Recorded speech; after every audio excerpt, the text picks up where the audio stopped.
epizode Jurija Jopi lūdzu uz dejošanu, Jurija Jopi lūdzu uz dejošanu. Miljonārs pārģērbis par bomzi, tā kā aizbrauc uz viesnīcu. Miljonārs ar māksliniecisku domāšanu un radošu piegājienu lietā. Cilvēks, kas dzīvē grib pamēģināt drusciņu kaut ko savādāk, drusku izrauties no tādas ierastas rutīnas, no tāda apļa, kurā viņš dzīvo. Ja? Bet es tā kā vēlos viņu no tā pasargāt, un es brīdinu viesnīcas personālu par to, ka ieradīsies šāds nabaga cilvēks. No mājām viņi zvana uz to viesnīcu un saka, tur ieradīsies viens bombs, bet viņš īstenībā ir miljonārs un tajā viesnīcā notic. Es esmu Hildegarda Toblere, galvenā varoņa miljonāra Toblera meita. Mans varonis sauc Fricis Hagedorns. Viņu notur par to cilvēku, kurš viņš nemaz nav, un savukārt citi notur atkal par kaut ko citu un tā tālāk. Es esmu miljonāra Toblera kalps Johans. Un es mēģinu tur pa vidu, kā saka, sabīdīt visas tās lietas.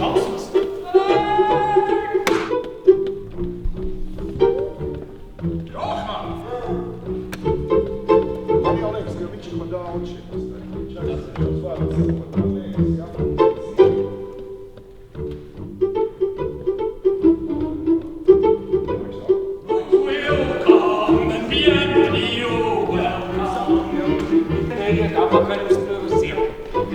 Šī izrāde prasa kaut kādu īpašu formu, un šajā gadījumā režisoram mazliet ir jābūt arī choreogrāfam, lai uz psiholoģiskā zīmējuma uzbūvētu ārējo mizanscēnu. Tāpēc varbūt arī izskatās, ka daudz skraid pa skatu un traucē aktieriem dzīvot.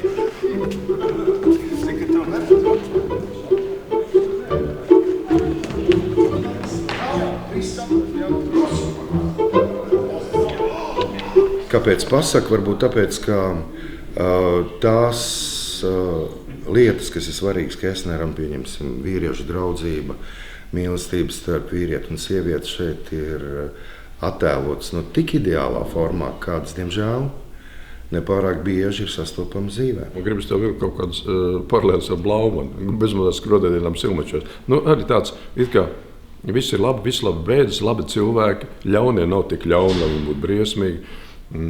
Labi ir tik labi, lai viņi nekļūtu pliekani, ja? Un galvenais labas beigas, pāri dabonas, ja? Ko vēl var gribēt? Kestner jau tas neapvaldāmais pozitīvisms, tas jau visu laiku tur nāk ārā. Daudz mīlestības būs man, bet es vēl to nenojaušu. Bučoties? Jā, varbūt arī sanāks bučoties, es skatos, tad jau redzēs.